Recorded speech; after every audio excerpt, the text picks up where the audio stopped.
Isang mapagpalang araw muli sa ating lahat mga ka-GM. Ito po, isa na namang Ford Ranger, no? Yan, umaandar yung kanyang makina, pinandar natin. Ito yung dadiagnose natin dyan mga ka-GM, yung kanyang check engine lights yan. Kung makikita ninyo, no? Katabi ng tire pressure warning lights, no? Pero itong kanyang check engine yung dadiagnose natin dyan. So ito, panoorin nyo lang para magkaroon din ng idea yung mga ibang kapwa kong mekaniko o auto technician para sa karagdagang kaalaman mga ka-GM. So ito po at gagamitin lang natin itong ating scanner. Itong ating Bluetooth type, no. Ito cellphone lang yung gagamitin natin diyan mga ka-GM.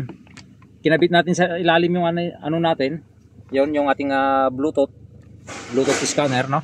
Ngayon ito, gagamitin natin itong cellphone. So scan natin siya. Switch off natin yung makina. Switch on natin. On natin yung Bluetooth. So, i-connect natin dito.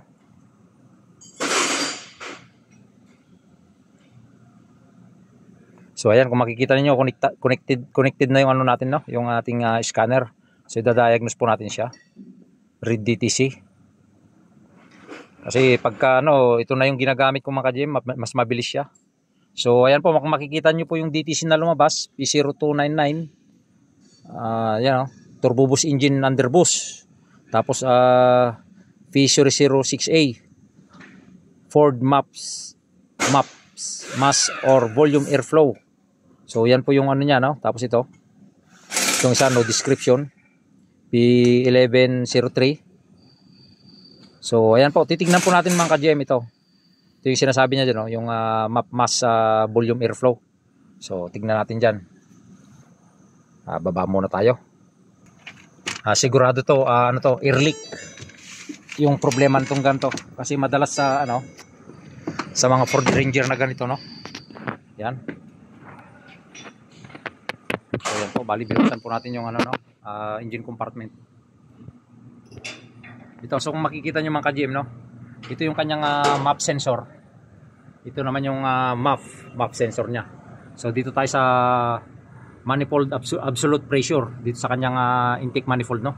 Yan, kung makikita ninyo itong kanyang turbo hose dito, galing ng natin intercooler. Galing dun sa intercooler itong turbo hose na to, papunta dito sa intake manifold. Ito yung problema niya mga ka-GM. Yan, tinalian na lang ng electrical tip ng customer natin. So yan po kasi yung madalas na nagiging problema sa ganitong Ford Ranger, no. Nabubutas ito dito sa ilalim, nabubutas yan. Karamihan yan dyan sa ilalim nabubutas yan. Kung makikita nyo yung mga usok niya dyan, lumabas.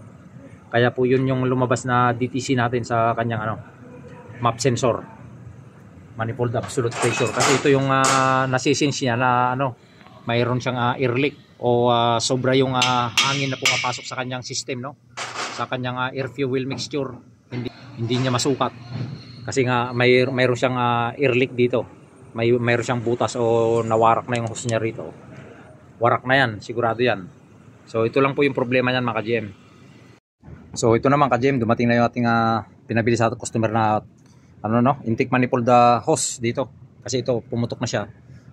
Kaya nagkaroon ng doon, check engine. So yan, wasak na yan. Tinipan lang ng customer natin ng temporary. So yan po. Kasi pagka ganito, bali pagka singaw yan mga ka-GM, low power yung sakyan, tapos maitim yung usok. Kaya kailangan po natin palitan ng bago. So ayan po, at nakabitan po natin yung bagong intake manifold hose. Ito. Yan, papunta sa intercooler turbo yan mga ka-GM. Ito yung dati niya. Rinimedyohan lang ng customer natin na matalian siya ng electrical tip na malapad para madala niya dito sa workshop. So yan. Okay na siya sa i-rotate natin para masubukan. Pero sigurado na yan mga ka-GM. Kasi pagka nabubutas itong ganito, low power ang engine low power ang kalalabasan yan. Tapos maitim yung usok pagka ganyan. So kaya kailangan po pagka ganyan mga ka-GM ay palitan po ng bago. So yan, maraming salamat po. Like and share po yung ating mga videos para magkaroon din ng idea yung iba.